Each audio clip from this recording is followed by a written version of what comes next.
Welcome to NTD Evening News. Our top story tonight, a busy day on Capitol Hill. Former Justice Department Special Counsel Jack Smith faces questions from lawmakers in a closed-door interview. The battle over health care subsidies ramps up, and the Senate passes the annual defense policy bill, sending it to President Trump's desk. Luis Martinez brings us those updates.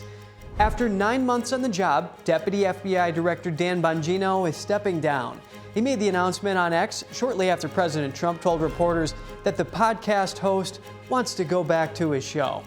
Police have charged the surviving suspect in a deadly Hanukkah shooting in Sydney with 15 counts of murder. It comes as the community grieves and funerals begin for the victims. President Trump to address the nation tonight on his administration's 2025 successes amid heightened tensions with Venezuela. And the president calling the FBI's 2022 raid on his Mar-A-Lago estate unreasonable search and seizure. Mariotsu at the White House. Nick Reiner, the son of filmmaker Rob Reiner, made his first court appearance in Los Angeles in connection with his parents' deaths. His arraignment has been delayed for early next year. Christina Corona reports from outside the courthouse. The manhunt for the Brown University shooter enters its fifth day. Police are asking for help from the public in identifying a person of interest.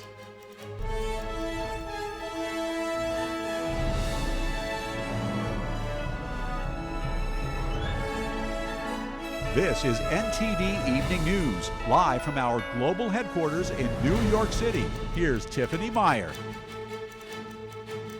Good evening, and thank you for joining us tonight. I'm Kevin Hogan, in for Tiffany Meyer. Busy day on Capitol Hill. Lawmakers in the House continue their health care battle, setting up crucial votes with a complicated future in the Senate.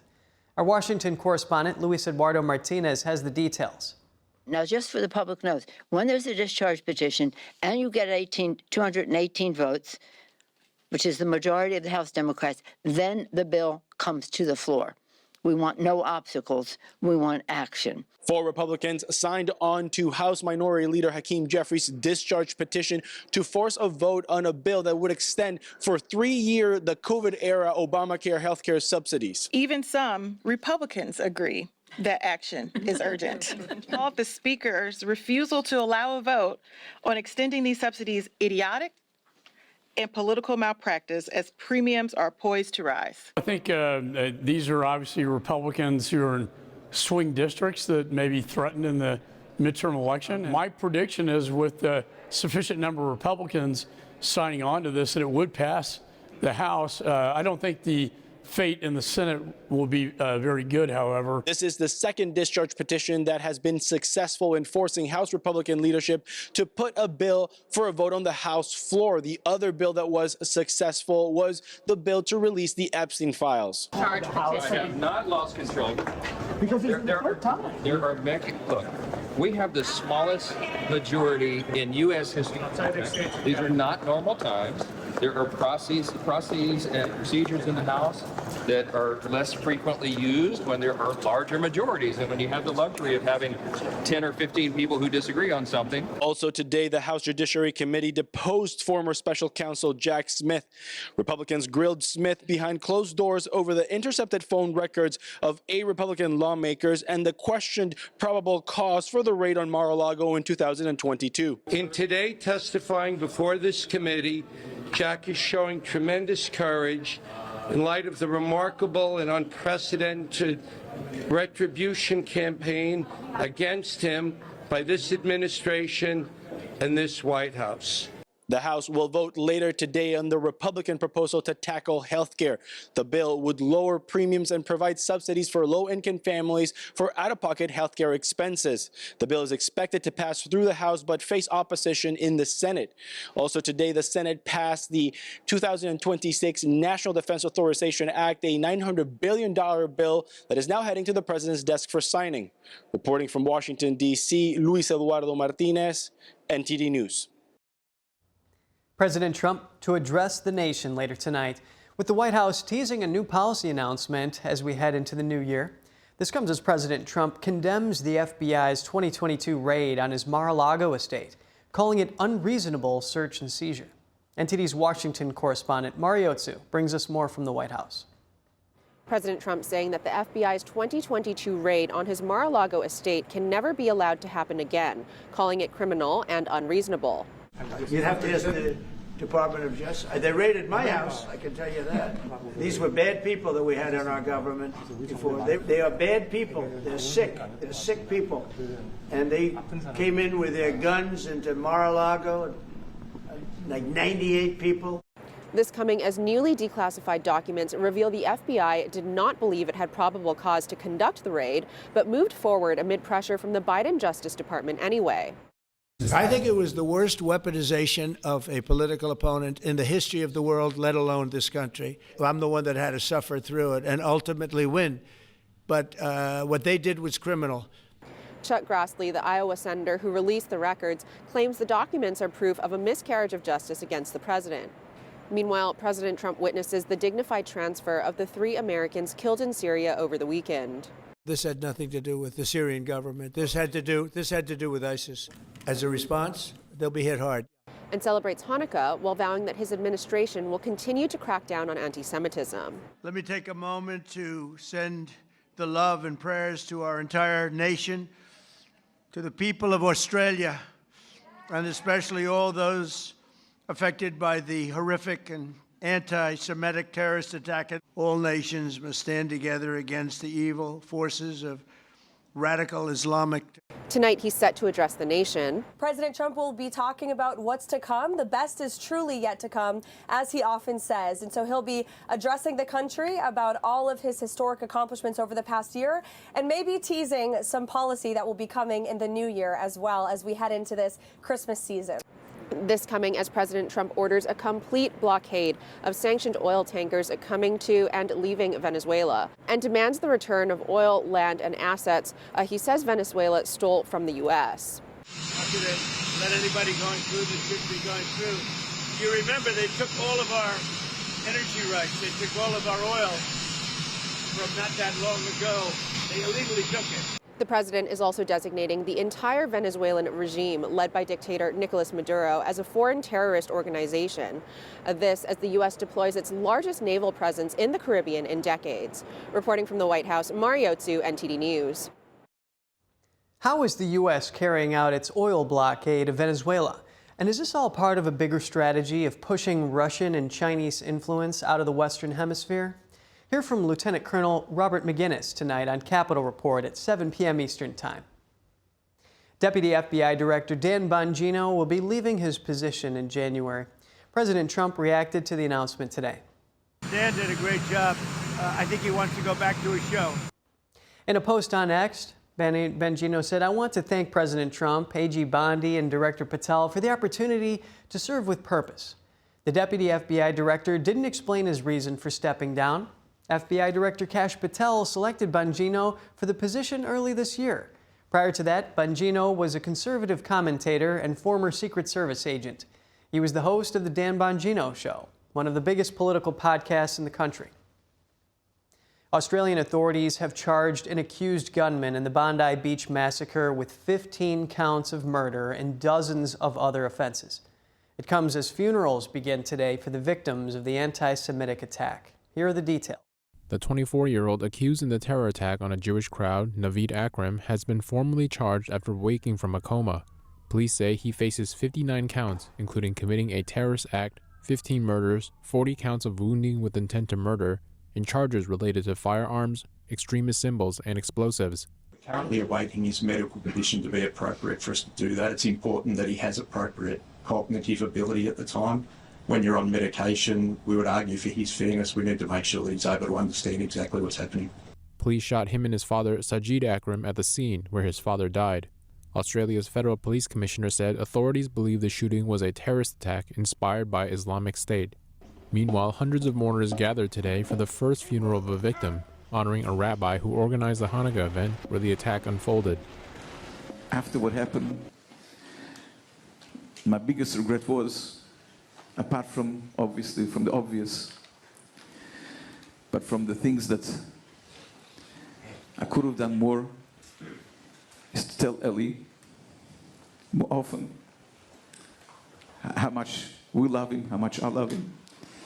Those who knew him describe Rabbi Eli as a pillar of the community. He just wanted to bring light to this community. He was proudly Jewish. He just had a 5th child just weeks ago, and now his wife is a widow. Australian leaders and the Jewish community say the Hanukkah celebration will return to Bondi Beach in defiance of the attackers' intentions. Eli lived and breathed this idea. We can never ever allow them not only to succeed, but any time that they try something, we become greater and stronger. A Sydney shop owner is being hailed as a hero for disarming one of the gunmen, while a couple and another man who were killed confronting the attackers are also being remembered for trying to save others. Prime Minister Albanese identified the couple as Boris and Sophia Gunman. According to the Sydney Morning Herald, the couple were Russian Jewish. Boris was a retired mechanic, and Sophia worked for Australia Post. Albanese spoke to the media today, honoring the couple and another man who was killed while trying to stop the bloodshed. Well, I pay tribute to Boris and Sophia Gunman, to Reuben Morrison, who threw bricks and took action to try and stop this occurring, also murdered by these terrorists. These are Australian heroes. There has been reports in... As the investigations unfold, Australia faces a political reckoning about anti-Semitism and whether police protections for Jews are enough for the threats they face. The son of filmmaker Rob Reiner made his first court appearance since being accused of murdering his parents. The official cause of death has been released, and the Reiner's children are breaking their silence since the tragic deaths. NTD's Christina Corona has the latest. We're outside the Los Angeles Superior Courthouse where Nick Reiner made his first court appearance since being accused of killing his parents, Rob and Michelle Reiner. His attorney, Alan Jackson, announced that his arraignment will be postponed to early January, citing complex and serious issues associated with this case. We ask that during this process you allow the system to move forward in the way that it was designed to move forward, not with a rush to judgment, not with jumping to conclusions, but with restraint and with dignity and with the respect that this system and this process deserves and that the family deserves. So with that, we are set for January 7th for an arraignment. Nick Reiner, charged with 2 counts of murder, wore a blue suicide prevention vest during his court appearance. The 32-year-old sat behind glass as his attorney appeared before the judge. Reiner was ordered held without bail pending his arraignment. The official causes of death were revealed Wednesday afternoon. According to the Los Angeles County Medical Examiner, Rob and Michelle Reiner died from multiple sharp force injuries. The Reiner's children, Jake and Romy Reiner, are now speaking out about their parents' deaths and their brother's arrests, saying, "Words cannot even begin to describe the unimaginable pain we are experiencing every moment of the day." They go on to say, "The horrific and devastating loss of our parents, Rob and Michelle Reiner, is something that no one should ever experience. They weren't just our parents, they were our best friends." Authorities say Nick Reiner was living with his parents at the time of the killings, but was not home when officers arrived. Investigators say the family attended a holiday party at Conan O'Brien's on Saturday, where a heated argument broke out between Nick Reiner and his father. Police say Nick Reiner later checked into a Santa Monica hotel around 4 a.m. Sunday. By Sunday afternoon, Romy Reiner discovered her parents. Hotel staff told investigators they found blood in the bathtub and on the mattress in Nick Reiner's hotel room. New video shows Nick Reiner inside a Los Angeles gas station moments before his arrest on Sunday. Surveillance footage shows him buying a drink at a narco gas station. After he leaves the store, footage shows law enforcement moving in to arrest him.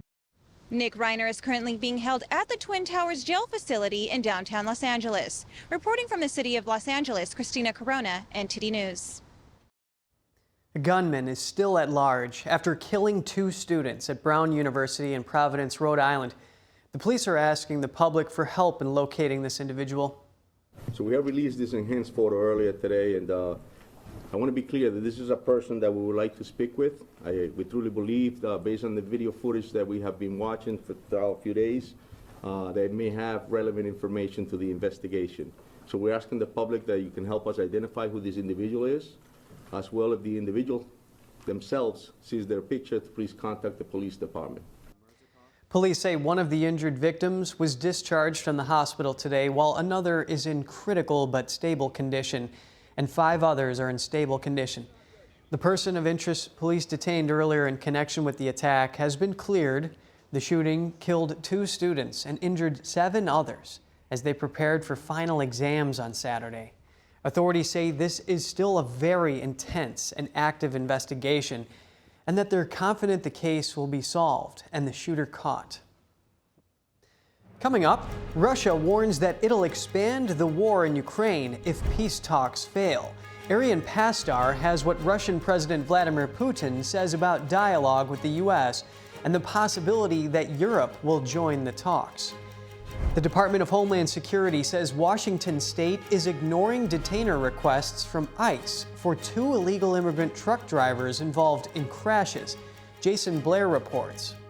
Warner Brothers Discovery has rejected a more than $108 billion hostile bid from Paramount Skydance, calling the offer inferior to its Netflix merger deal. And a new report on Meta says that 1 out of 5 ads from China were fraudulent or offered banned content while bringing in billions of dollars in ad revenue. David Lamb has that story when we return.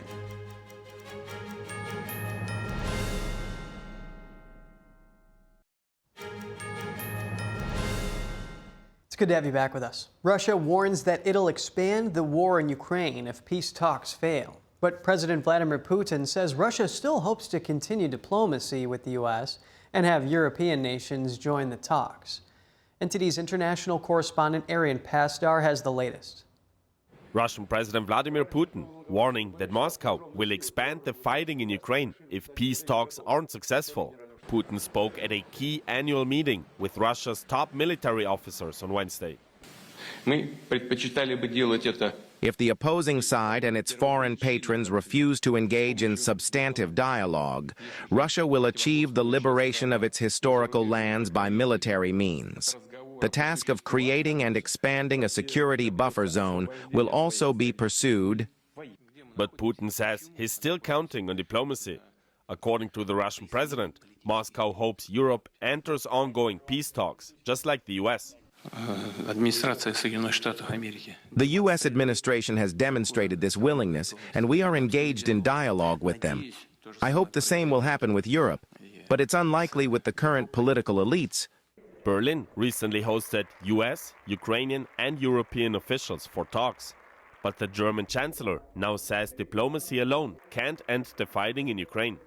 Den sei in Erinnerung gerufen, was Präsident Putin. Remember what President Putin said in response to my request to at least lay down arms over Christmas.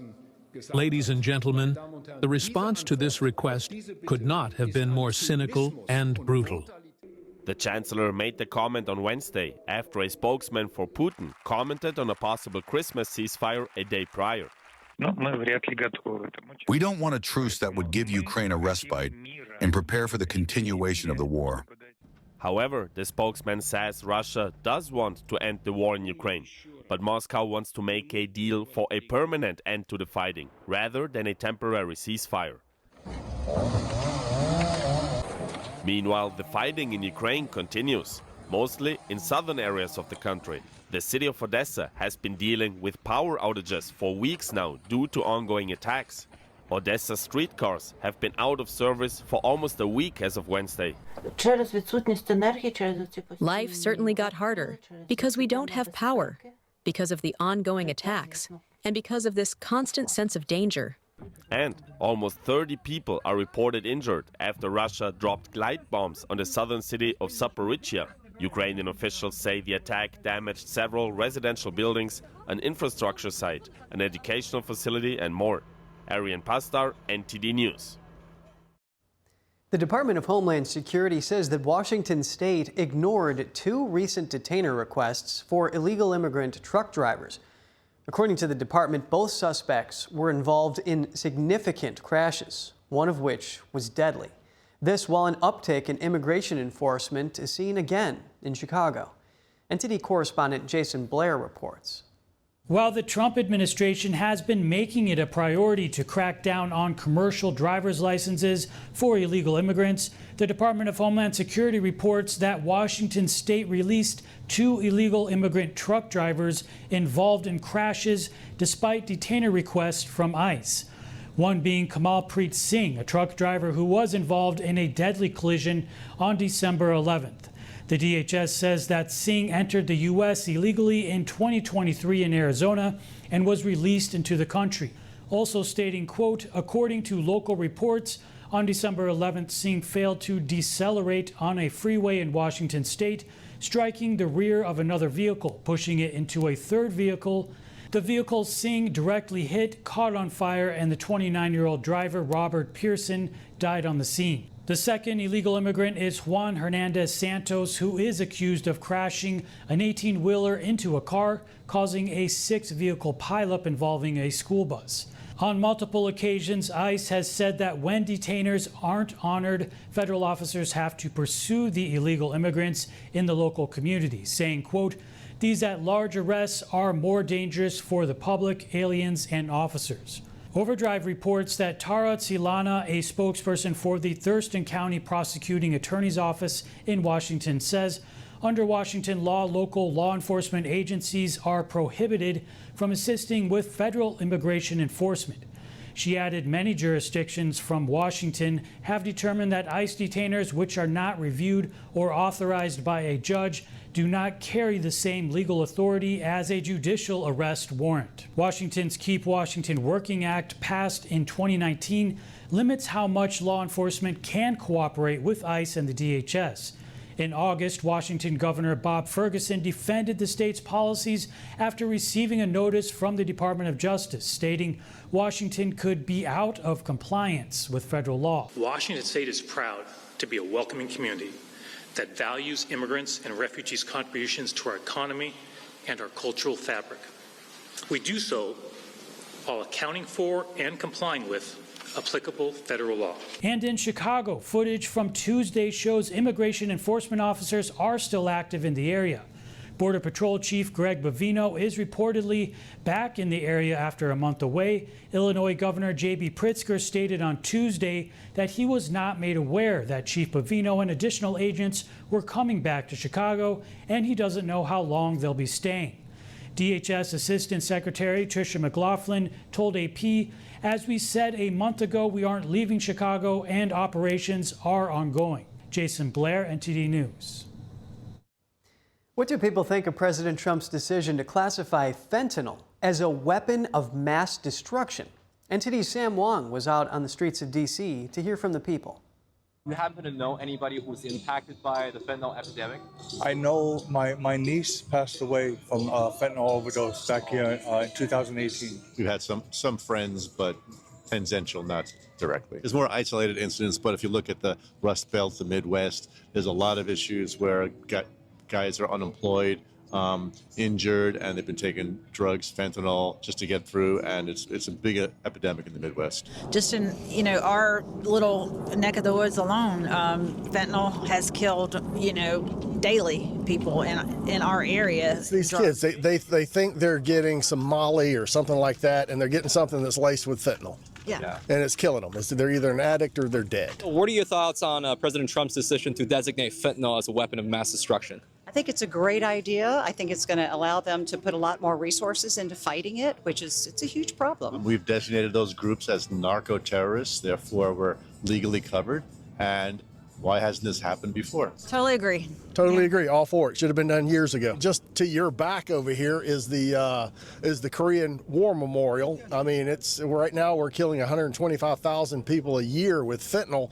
How many people are on that memorial over there for a war that lasted 5 years? Well, I don't believe it's a weapon of mass destruction. I believe it's a really dangerous drug, that we need to do something about. We need to put more tariffs on China, We need to turn around. We need to stop the fentanyl from coming into this country, Because when I was growing up, when I was a teenager, I never even heard of fentanyl. What do you make of the Trump administration's escalation on cartels, and they're also, putting a lot of tariff on China for sending fentanyls into the U.S.? What are your thoughts on all of those actions here? Totally agree. Totally agree. It should have been done years ago. All the precursor chemicals are coming from China. Yeah, and those aren't fishing boats. They rely on us more than the Soviet Union did. all right, which means that they've got to find some way for us to succumb. And what's the easiest means of controlling a population than drugs? I support it wholeheartedly, and these people have to understand that they can't run rampant with drugs into this country. I'll keep it simple. Economic pressure saves lives. Warner Brothers Discovery has rejected a $108 billion hostile takeover bid by Paramount Skydance. Here are the details. Warner Brothers Discovery rejected Paramount Skydance's hostile bid on Wednesday. The Warner's board argued Paramount's $108.4 billion offer failed to give adequate financing assurances. The board wrote in a letter to stockholders Paramount had consistently misled Warner Brothers shareholders. That was about whether its $30 per share cash offer was fully guaranteed or backstopped by the Ellison family, led by billionaire Oracle CEO Larry Ellison. The Warner Brothers board further said the Paramount offer posed numerous significant risks. It also said it found the offer inferior to the merger agreement with Netflix. The streaming giant agreed to buy Warner Brothers Discovery's TV, film studios and streaming division for $72 billion earlier this month. But Paramount CEO David Ellison followed up with a $30 a share all-cash bid for the whole company. Paramount has argued its offer is stronger than Netflix's and would have a clearer path to regulatory approval. Whoever buys Warner Brothers would have a big advantage in the streaming wars. They would be purchasing the owner of popular franchises like Harry Potter, Game of Thrones and DC Comics. Paramount and Netflix didn't immediately respond to Reuters' requests for comment. A new report says that Meta received a significant number of fraudulent ads from China in 2024 and made billions from them. But the company says it takes measures to prevent scam ads on a global scale. NTD's David Lamb reports. A Reuters investigation says that Meta was faced with high levels of fraudulent ads from China in 2024. China's authoritarian regime bans its citizens from using Facebook, Instagram, and WhatsApp, but it allows Chinese companies to advertise to other countries on the platforms. As a result, Meta's ad business was booming in China, reaching more than $18 billion in annual revenue in 2024. That's more than 10% of Meta's revenue. But according to the Reuters report, Meta found that almost 20% of that money was coming from ads for scams, illegal gambling, pornography, and other banned content. The company created an anti-fraud team to reduce the ads by half during 2024, also reducing revenue. But then the team was, quote, asked to pause its work and disbanded the China-focused team. Meta spokesperson Andy Stone said the anti-fraud team focused on China was always meant to be temporary and that Mark Zuckerberg didn't order the team's disbandment. Zuckerberg's order to the teams was to redouble efforts to reduce harmful content all across the globe, including in China. Stone said Meta's automated systems over the past 18 months have blocked or removed 46 million ads submitted through its Chinese business partners, usually before users saw them. Senators Josh Hawley and Richard Blumenthal have demanded a federal investigation into the scam ad problem. The report comes as China's Ministry of National Defense is under fire for creating a social media account on X on December 8th. Some users questioned how the authorities can access the platforms when ordinary citizens are prohibited from doing so. David Lamb, NTD News. Coming up, President Trump attended the dignified transfer of 2 National Guardsmen and an interpreter killed in Syria. What's the significance of this? U.S. Navy SEAL veteran Mike Sarraille joins us to discuss this and more after the break.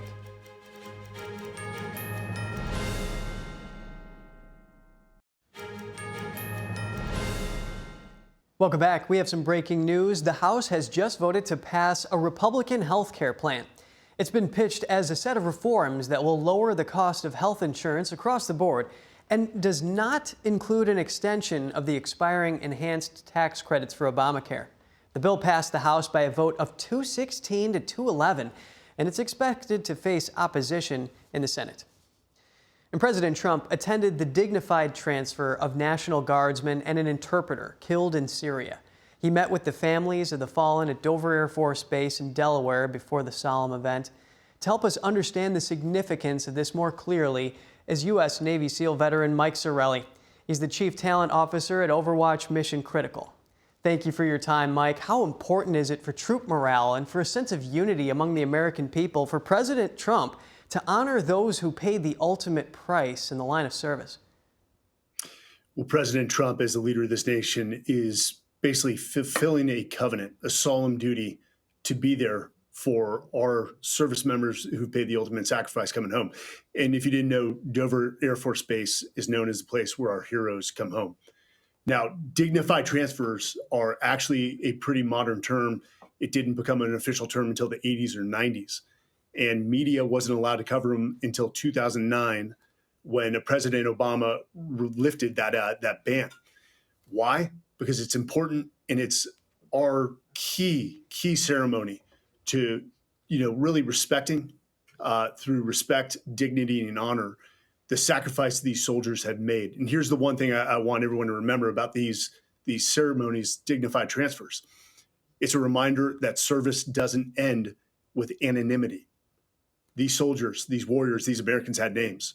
Sergeant Torres Tovar, Sergeant Howard, the ages of 25 and 29 respectively. And they came from the 1st Squadron 113th Cavalry Regiment. Their names will represent sacrifice. And like I said, honor, courage, and commitment. Their names and their faces will be all over that regiment. For every future soldier that comes in, they will be remembered, and they will embody the spirit and the values of the armed forces. So for President Trump to be there and also look the families in the eyes and remind them that their sacrifice is not in vain, that we weep with them, we pray with them, that is vitally important, not only for the nation, but those families and those service members who gave their lives. Mike, thanks for that clarity. And this is a civilian interpreter along with these National Guardsmen who perished to keep us safe. They're fighting the Islamic State group. And although this may be a quiet theater, why is it so important for the United States to respect the lives of those who perished in it? Yes. Now, this interpreter, just to give a little more context, also served alongside American troops during the Iraq War from 2003 to 2010. So this is a civilian who worked his way to citizenship in the United States and continued to fight for democracy. That we are a nation of immigrants, so it's a great example. But I think it's also a reminder that these dignified transfers used to be routine during the global war on terror. They were not casual. We always take them seriously. As you can see, the troops lined up on the screen. They're there to pay their respects. But it's a reminder that the war, the global war on terror, didn't end with the withdrawal in Afghanistan. It's the biggest false notion to believe that when we removed ourselves from Afghanistan, the war on terrorism was over. We are going to be fighting that as long as we are a nation. It's an ideology. Ideologies are hard to stamp out. So it is now a silent war. But we need to remind ourselves that we will continually combat terrorism. And if we allow ourselves to not be involved in the Middle East, to give them freedom of maneuver, to restage, refit, and reattack America, we will ultimately pay the price. We have to keep the pressure on terrorism, and that will be a decade-long fight that Americans just don't realize. And that's the key insight that we need to pay attention to here, Mike. Now, how has President Trump handled this solemn occasion, others like it, and overall operations as Commander-in-Chief? Well, the troops respect him. If you need data there, look at the recruitment numbers that have come up. We've already hit the recruiting numbers for 2026 in December of 2025. People feel the national pride again. And this is not President Trump's first dignified transfer. His first one actually happened to be one of my teammates, a good man named Reiner in January of 2017. And that was the first dignified transfer that Trump attended. He approved a direct action raid in Yemen for which Ryan lost his life. So he's always had a commitment, much like the Secretary of War, Pete Hegseth, to the military. And I think the message that they have the commanders back, they have the soldiers back, is actually felt across the force like it wasn't felt during the Biden administration.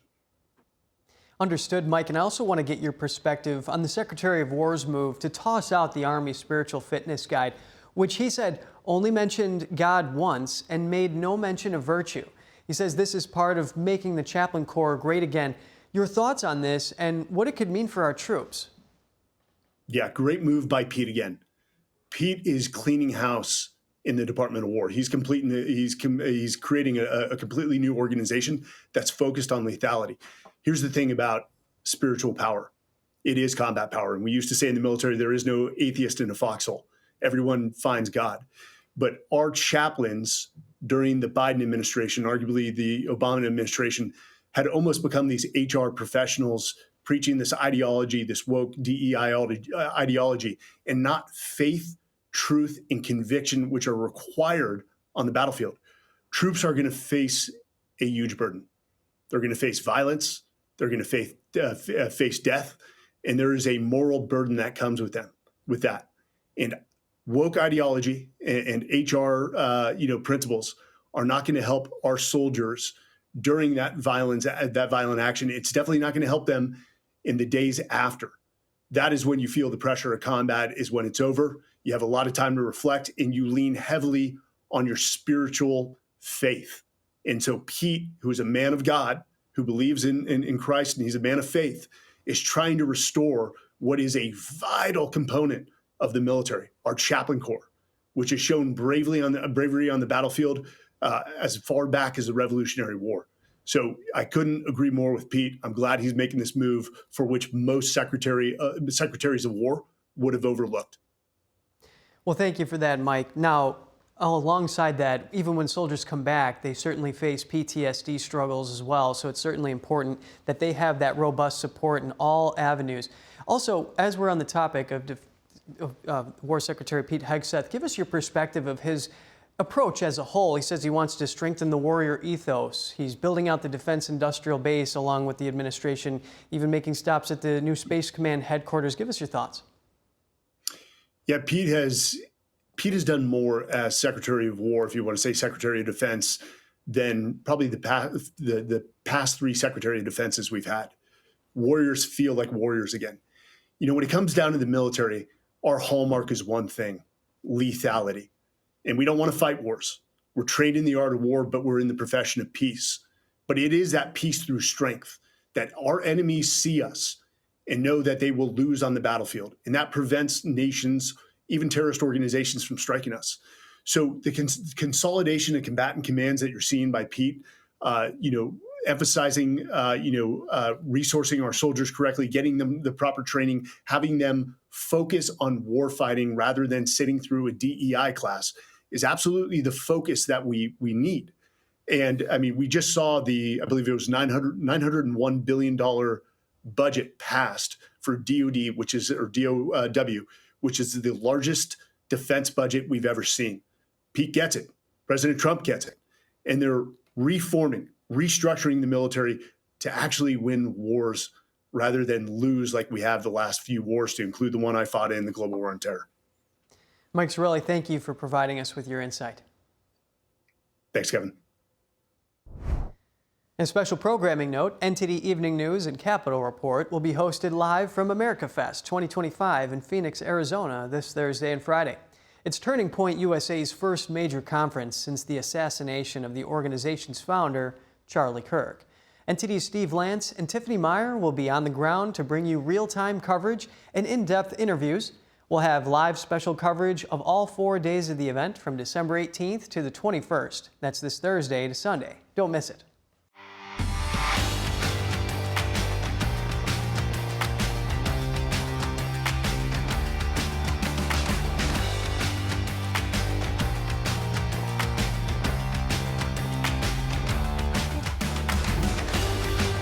Hey there, and now for your sports news, we're joined by NTD's Dave Martin. Dave, we've got NBA news as well as some boxing news, but let's start in the NFL as the Miami Dolphins announced they're benching quarterback Tua Tagovailoa. Who will start instead? Yeah, it's going to be rookie Quinn Ewers, who is going to get the start Sunday. That's against Cincinnati. Meanwhile, Zach Wilson will back him up, which means Tagovailoa will actually be relegated to the emergency third-string quarterback. Now, this isn't a total surprise. Dolphins head coach Mike McDaniel pretty much hinted yesterday he may make a change. Tagovailoa, meanwhile, said he was disappointed, but that he would help prepare both Wilson and Ewers to play. Now, Tagovailoa led the NFL in passing yards just 2 years ago. He was a Pro Bowl selection as well. This season, though, he actually leads the NFL in interceptions instead. Meanwhile, his total quarterback rating of 36.7 is actually fourth worst among qualifiers. Ewers, meanwhile, he was a 7th-round draft pick in 2025. He's never started an NFL game, has just 8 total pass attempts in the NFL. course, he actually played very well at Texas, though, so we'll have to see how this goes from What there. happened? You know, I wonder that too. You know, even 3 years ago, 2022, 2023, Tagovailoa was at a very elite level. I'm not sure what's going on. It's not like he's old. He's like 27, 28 years old, so it's a bit of a mystery. But yeah, the Dolphins are 6-8. They need a spark right now. Yeah, that's right. All right, elsewhere in the league, Kansas City Chiefs quarterback Patrick Mahomes had knee surgery Monday night after tearing ligaments on Sunday.